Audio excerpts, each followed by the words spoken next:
السلام علیکم ویورز، میں ہوں شاکر سولنگی۔ ویورز، آج ہم بات کریں گے اظہار رائے کی آزادی پر اور صحافت پر۔ میڈیا کے خلاف کیا کچھ ہو رہا ہے موجودہ حکومت کے آنے کے بعد۔ میڈیا پر مشکل وقت شروع ہوا ہے۔ بہت سارے لوگ، سینکڑوں کی تعداد یعنی ہزاروں کی تعداد میں کہہ سکتے ہیں کہ لوگ ملازمتوں سے نکالے گئے ہیں۔ جو ملازمتیں جن کی بچی ہیں ان کی تنخواہیں، ان کے پیکیجز جو ہیں، سیلریز ان کی کم کر دی گئی ہیں، اور ان کو یہ کہا گیا کہ نوکری کرنی ہے تو اس تنخواہ پہ کریں، نہیں تو آپ کی مرضی ہے۔ تو اشتہارات حکومت نے کم کر دیے۔ 70% تقریباً کوئی جو بزنس ہے وہ کم کر دیا گیا۔ جو بزنس مل رہا ہے تو اس کا ریٹ جو ہے وہ بھی کم کر دیا گیا۔ صحافی رو رہے ہیں اور چیخ رہے ہیں کہ اظہار رائے کی آزادی خطرے میں ہے۔ کتنی مشکل میں ہیں، کیا صورتحال ہے صحافت کے حوالے سے، رضا کھٹی صاحب سے آج ڈسکس کریں گے۔ ویسے تو ڈسکس ہمارا ہوتا رہتا ہے لیکن آج پروگرام میں ڈسکس کریں گے۔ کھٹی صاحب کیا رائے رکھتے ہیں اس حوالے سے؟ کھٹی صاحب، صحافت خطرے میں ہے۔ ہاں بالکل خطرے میں ہوگی، کیونکہ حساب مانگا جا رہا ہے نا۔ مولوی سے آپ حساب مانگیں گے تو اسلام خطرے میں ہوگا، فوجی سے حساب مانگیں گے تو سلامتی خطرے میں ہوگی ملک کی، سیاستدان سے مانگے تو جمہوریت خطرے میں۔ پاکستان میں اب ان سے حساب مانگا ہے تو صحافت خطرے میں ہے۔ میرا خیال یہ کہ پاکستان کی جو سیاسی تاریخ ہے اس میں بہت سارے صحافی آمرانہ دور میں پیدا ہوئے، جس کو آپ درباری کہیں یا اس قسم کے کچھ ایک نوائے وقت ٹائپ کے۔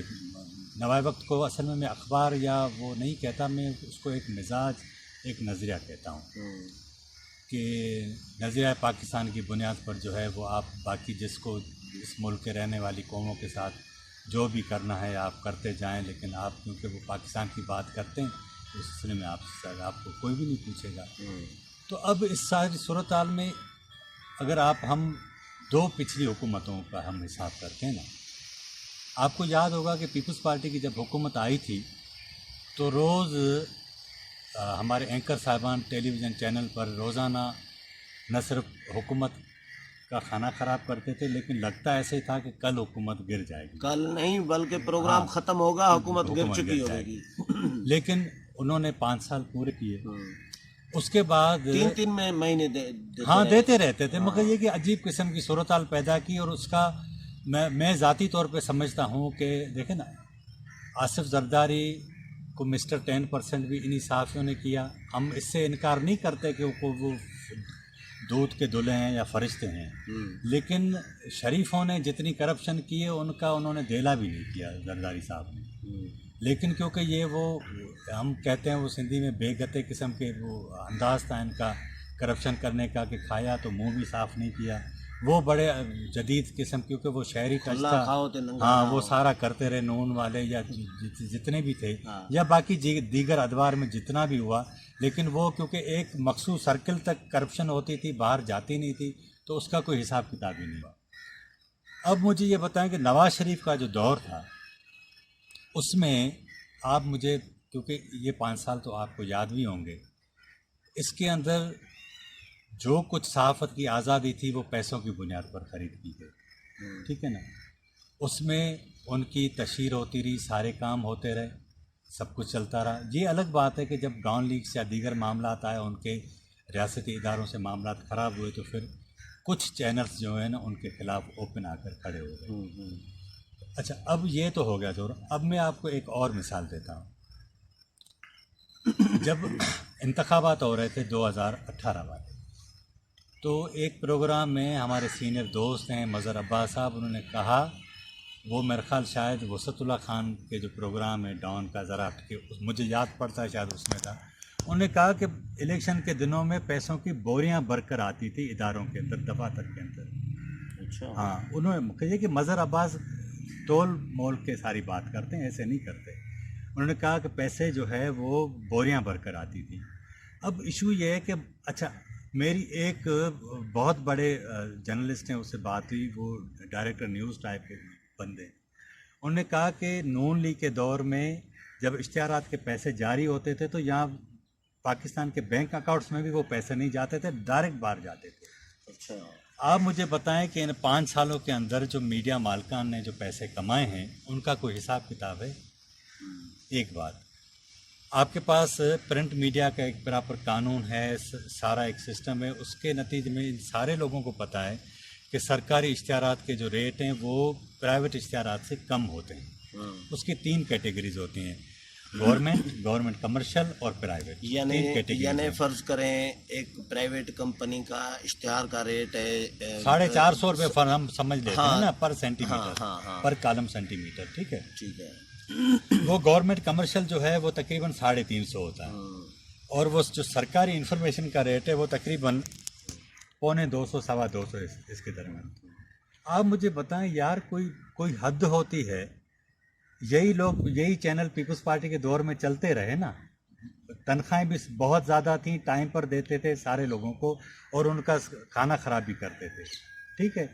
نواز شریف کے دور میں جو ریٹ تھے، ایک منٹ کا ریٹ جو تھا 1.5 لاکھ روپے تھا ڈسپلے اشتہارات کا، وہ سارے وہ اپنی ذات کی تشہیر کے لیے کیا جاتا تھا۔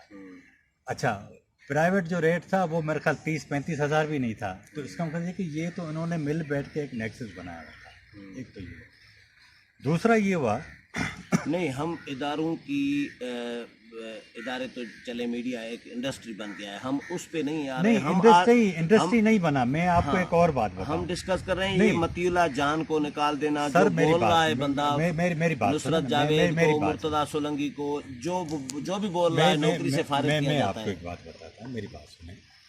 یہ کیونکہ اب آتے ہیں کہ ان 5 سالوں کے اندر آپ انڈسٹری کہہ رہے ہیں نا، میں انڈسٹریز کو نہیں کہتا، اس لیے نہیں کہتا کہ انڈسٹریز کے اندر انڈسٹریز کے قانون لاگو ہوتے ہیں نا، بندے کو بیکار کیمپ، آپ یہ دکان ہے، دکان ہے، سیٹ کی مرضی ہے، جس وقت وہ ناراض ہوا آپ کو نکال دے گا۔ صحیح ہے۔ مجھے بتائیں کہ اس وقت پاکستان کے تمام جو میڈیا ادارے ہیں، اس کے اندر جو انتظامی پوسٹ ہیں یا جو آپ کے ایڈیٹوریل سائڈ ہے، اس پہ کتنے جو ہیں کمپیٹنٹ اور پروفیشنل لوگ بیٹھے ہیں؟ جو لوگ مالکان کے منظور نظر ہیں انہیں بٹھایا جاتا ہے نا۔ اب تو ایڈیٹر اور ڈائریکٹر نیوز والی سارا شعبہ ہی ختم ہو گیا نا، سارا شعبہ ختم ہو گیا۔ ایک یہ، دوسرا ایشو یہ ہوا کہ نون لیگ کے 5 سالوں کے دوران مجھے بتائیں ہماری جو صحافتی یونینیں تھیں، انہوں نے جو الیکٹرانک میڈیا کے ریگولیشن ہیں یا جو رولز ہیں، وہ کون سا کردار ادا کیا؟ یونینوں نے ہمیں زیادہ نقصان کیا۔ میں وہی کہہ رہا ہوں، آج بھی میں کہتا ہوں، یونین کے لیڈر مالکان کے پاس بک جاتے ہیں، اور صرف مالکان کے پاس تو نہیں بکتے نا، پتہ نہیں کہاں بکتے ہیں۔ وہی مجھے یہ بتائیں کہ اسی پریس کلب کے سامنے جو جمہوری کیمپ لگا تھا نواز شریف کے دور میں، جمہور کیمپ، وہ کس کے لیے لگایا گیا تھا؟ عمران خان کے خلاف تھا۔ یار میں یہی کہہ رہا ہوں کہ وہ ایک پولیٹیکل پارٹی تھی، آپ بھی پولیٹیکل پارٹی ہیں۔ اگر عمران خان کو آپ کہتے ہیں کہ بھائی فوجی اسٹیبلشمنٹ اس کے ساتھ ہی، تو نون کے ساتھ نہیں تھی کیا؟ مجھے یہ بتائیں کہ میاں نواز شریف نے سول سپرمیسی یا اپنی سول بالادستی جو ہے اس کی جو بات کرتے ہیں، میں تھوڑی دیر یہ آئینی طور پہ ان کے ساتھ ہوں، لیکن اصل میں وہ اپنی ذات کی تسکین کے لیے چاہتے ہیں۔ پارلیمنٹ کو تو اہمیت دیتے نہیں تھے، آتے نہیں تھے۔ اب یہ کہ وہ کہتے ہیں کہ آرمی چیف ووٹ کو عزت دو کا نعرہ بعد میں جب نکالے گئے تب یاد آ گیا۔ تو میں یہ کہہ رہا ہوں واپس ادھر آتے ہیں۔ اب میں آپ کو ایک چھوٹی سی مثال دیتا ہوں۔ یہ ہمارے جتنے اینکر پرسن صاحبان ہیں، انہوں نے یہاں کے تقاریر کرتے ہیں صحافت کی آزادی کے لیے، ٹھیک ہے، وہ کہتے ہیں ہمیں آپ کو جرأت ہے، آپ ہمیں آ کے گرفتار کر لیں۔ مجھے ایک بات بتائیں، ہزاروں لوگ نکالے گئے، جو کانٹیکٹ لیٹر تھے آپ کے، اس کے برعکس بغیر بتائے آپ کی تنخواہیں کاٹ دی گئیں۔ ان میں سے کتنوں نے آپ پروگرام کیا؟ نہیں کیا، کسی ایک نے کیا؟ آپ کو یاد پڑتا ہے؟ ان کو اپنی نوکری کی پڑی تھی۔ میں یہی کہتا ہوں کہ اگر یہ لوگ وہاں فرض کریں یہ بیورو چیف ہوتے، ڈائریکٹر نیوز ہوتے، تو اس حد تک صورتحال نہ پہنچتی جس طرح صورتحال پہنچی۔ تو میں ذاتی طور پہ یونینوں کو، یہ جو فرشتے بنے پھرتے ہیں اینکر پرسن صاحبان، اب کیونکہ ایف بی آر نے جو ہیں وہ نوٹسز جاری کیے ہیں کہ بھائی آپ کے پاس یہ جو 4 پراڈو ہیں اور یہ پہاڑیاں خریدی ہیں اور یہ وہ پیسے ہیں دبئی میں ملکیت ہیں، اس کا حساب دیں، تو صحافتی آزادی خطرے میں پڑ گئی۔ مجھے یہ بتائیں، آپ کو جو کچھ کہنا ہوتا ہے وہ تو آپ کر لیتے ہیں۔ کون سے نواز شریف کے دور میں کتنے پروگرام جو ہیں وہ چلے اور کتنے بند ہو گئے؟ پیپلز پارٹی کے دور میں کتنے چلے، کتنے بند ہو گئے؟ نواز شریف تو پیسے دے کے ان سے اپنی مرضی، اپنے خلاف وہ پروگرام نہیں کروانے دیتا تھا نا، باقی تو پیسے بھی نہیں دیتے، ڈنڈا دے کے بند کروا دیتے ہیں۔ تو اس کا مطلب یہ ہے کہ جب آپ ایڈیٹوریل کا جو شعبہ ہے اس میں ایڈیٹر کے شعبے کو ختم کریں گے، پروفیشنل لوگوں کو وہاں سے نکالیں گے، نتیجے میں یہ صورتحال ہونی ہے۔ اب آتے ہیں دوسری طرف، اس وقت جو ساری صورتحال بنی ہوئی ہے کہ بھائی صحافت کی آزادی خطرے میں، ٹھیک ہے. صحافتی ادارے خطرے میں ہم مانتے ہیں. ایشو یہ ہے کہ یہ سارا کیوں کیا جا رہا ہے. آپ کو یاد ہے ابھی مئی میں جو پیمرا نے لائسنس کی نیلامی کی اس میں پہلی بار 28.5 کروڑ تک لائسنس بکا ہے. یہ پیمرا بھی توقع نہیں کر رہا تھا کہ اتنا آگے جائے گا. اس کا مطلب مارکیٹ میں پیسہ تھا, لوگ ہیں, انویسٹر ہیں. اب یہ سارا ہوا انہوں نے اس لیے مچایا ہے کیونکہ ایک ٹیلی ویژن چینل آپ کا جو ہے وہ ٹرینڈ میکر ہے. اس نے لوگ نکالے تو دوسروں نے نکالنا شروع کر دی. اس نے تنخواہیں کٹ ماری, دوسروں نے نکالنا شروع کر دی. چند ٹیلی ویژن چینل کے علاوہ باقی سب نے ان کو فالو کیا. اب وہ کوئی صحافتی کام نہیں کرتا تو باقی بھی نہیں کرتے. نتیجے میں انہوں نے ایک پری پلان کے تحت سارے ایک پوری جرنلزم کو خود بٹھایا ہوا ہے تاکہ یہ جو نئے انویسٹر ہیں نا مارکیٹ میں آنے ہیں, جو نیا ریٹ سیٹ کریں گے, نئے ٹرینڈ سیٹ کریں گے, یہ ان کو بگانا چاہتے ہیں.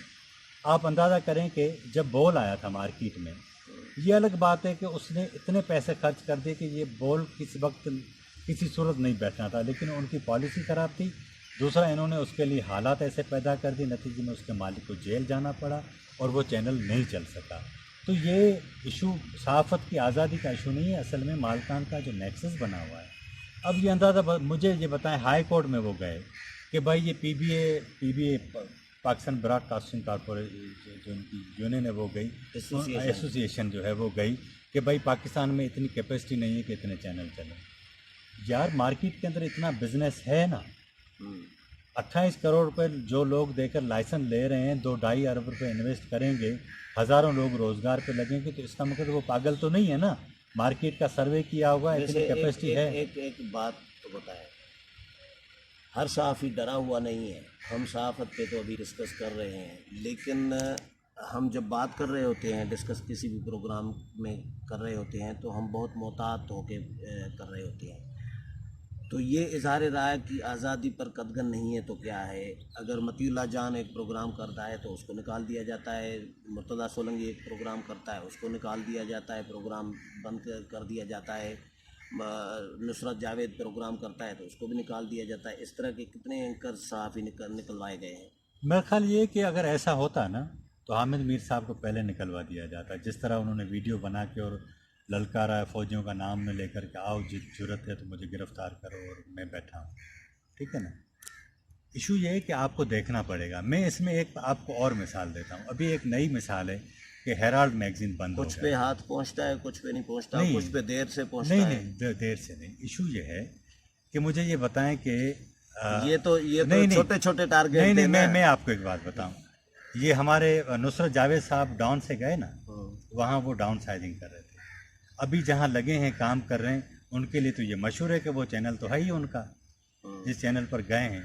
تو اس کا مطلب یہ ہوا اگر وہ ان کا چینل ہوتا تو ادھر جا کے کیوں لگتے. ایشو یہ ہوتا کہ یہ بڑا آسان سا کام ہے نا. ہم کیونکہ وہ میں نے ایک بڑا عرصہ ہوا پڑھا تھا کتاب میں کہ وہ جو پڑھے لکھے لوگ ہوتے ہیں بڑے ظالم ہوتے ہیں. ان کے پاس اپنے غلط کام کا بھی ایک جواز ہوتا ہے نا, وہ آپ کو بتاتے ہیں کہ یہ ہم کیوں کر رہے ہیں. تو سوال یہ ہے کہ اس ملک میں ضیاء اللہ کی دور میں نے دیکھا ہے, میں کہہ سکتا ہوں کہ میں سینسر زدہ نسل ہوں نا. اس دور میں جب اخبارات کو فوجی آ کے چیک کرتے تھے, اخبارات پہ وہ جو خبریں لگی ہوتی تھیں ان دنوں پیسٹ ہوتی تھی, نکال دی جاتی تھی, پھر اخبارات ایسی وہ بغیر اس پہ خبروں کے چھپا کرتے تھے. اس دور میں بھی خبر نکلی ہوتی تھی, اخبار وائٹ. تو ایشو یہ ہے کہ اگر آپ کو اپنی بات کرنی ہوتی ہے تو آپ اپنے آرٹیکل میں بھی کر لیتے ہیں, آپ سوشل میڈیا پہ بھی کر لیتے ہیں. تو سوال یہ میں آپ ایشو یہ ہے, اس سے کوئی انکار نہیں ہے. پاکستان میں آج نہیں ہمیشہ سے آپ کی فوجی اسٹیبلشمنٹ جو ہے وہ اس کوشش میں رہی ہے. فون آتے ہیں, ڈرایا دھمکایا جاتا ہے, لیکن اس طرح بھی نہیں ہے. سوال یہاں اس ملک کے اندر جو ہوا ہے نا وہ یہ ہے کہ اب حساب مانگنے کا جب وقت آتا ہے نا تو ساری چیزیں آتی ہیں. اب یہ کہ مجھے یہ بتائیں کہ ٹویٹر پہ اکاؤنٹ بند ہو جاتے ہیں, اس سے انکار نہیں ہے, یہ میں آپ کی بات مانتا ہوں, لوگ سنتے ہیں. لیکن یہ کہ یہ چیزیں مکس ہیں, اس طرح ایک نہیں ہے کہ آپ جو ہیں وہ کہیں کہ وہی. مجھے یہ بتائیں کہ یونینوں نے ہاں مجھے یہ بتائیں آج تک کسی یونین کو فون آیا کہ وہ پریس کلب کا عہدہ چھوڑ دے, پی ایف یو جے کا عہدہ چھوڑ دیے. مجھے یہ بتائیں پی ایف یو جے کے ابھی جتنے بھی صدر ہیں اس میں سے ایک جو صدر ہیں پی ایف یو جے کے, ان کے ذرائع آمدنی اور ان کے جو اخراجات ہیں وہ میچ کرتے ہیں؟ آپ باہر جاتے ہیں جو خرچہ کرتے ہیں پیسے کہاں سے آتے ہیں؟ تنخواہ میں سے تو نہیں کر سکتا یہ ہمیں آپ کو بیچا جاتا ہے نا. ہم تو بڑے سادہ سے لوگ ہیں, ہمارے بہت سارے دوست ہیں, نعرے مارتے ہیں, واہ واہ کرتے ہیں. ایشو یہی ہے, ایشو یہ ہے کہ صحافی تو رہا ہی نہیں. کسی نہ کسی کا وہ سندھی میں ہم کہتے ہیں واٹھا بن گیا ہے. تو اس ساری صورتحال میں جرنلزم کو خطرات ہیں, اس کی پریشانیاں ہیں, لیکن جرنلسٹ بھی جرنلسٹ نہیں رہے, وہ کسی نہ کسی کے ایجنڈا پہ کام کرتے ہیں. تو اس لیے یہ ساری یہ ہر طرفہ چیز ہے. تو ایسا نہیں ہوتا کہ کوئی بندہ فرشتہ بن جاتا ہے, کوئی شیطان بنتا ہے, کوئی کسی کے بوٹ چاٹ رہا ہوتا ہے, کوئی کسی کا کام کر رہا ہوتا ہے. اس ملک میں پرو پبلک جرنلزم جو ہے, عوامی جرنلزم, عوام کے جو ایشوز ہیں, ابھی میں آپ کو بتاؤں, میرے بدین اور ٹھٹہ ڈسٹرکٹ میں اس وقت ٹیل اینڈ پہ پانی نہیں ہے. ٹھیک ہے, لاکھوں ایکڑ زمین غیر آباد ہو چکی ہے, وہ جو چاولوں کی فصل ہے اس پہ پانی نہیں ہے, لوگ پریشان ہیں, کھیڑیاں ہو چکی ہیں, کچھ نہیں ہو رہا, لاکھوں انسانوں کو پانی نہیں مل رہا. آپ بلیو کریں کہ آج 70,000 کیوسک کوٹڑی بیراج پر پانی ہے, لیکن ٹیل اینڈ پہ پانی نہیں جا رہا. کوٹڑی ڈاؤن اسٹریم میں آج انہوں نے 30,000 کیوسک پانی چھوڑا ہے, ٹیل اینڈ پہ پانی نہیں ہے. آپ کے مجھے بتائیں, مین اسٹریم میڈیا میں کوئی خبر دیتا ہے؟ کوئی اینکر گیا ہے ادھر؟ کیوں؟ پنجاب لاہور کے اندر عوامی ایشوز کی صحافت نہیں رہی. لاہور کے اندر اگر 4 علاقے ڈوب جاتے ہیں تو سارے جو لوگ ہیں وہ وہاں مائک لے کر کھڑے ہوتے ہیں. وہ اس ملک کے لوگ نہیں ہیں. تفریق کرنا چھوڑیں, امتیاز کرنا چھوڑیں. یہ جو زبردست ٹاپک ہے, اس پہ میڈیا اگر رپورٹ نہیں کر رہا تو اس پہ ہم پروگرام کریں گے اور ڈیٹیل میں آپ کے ساتھ ڈسکس کروں گا.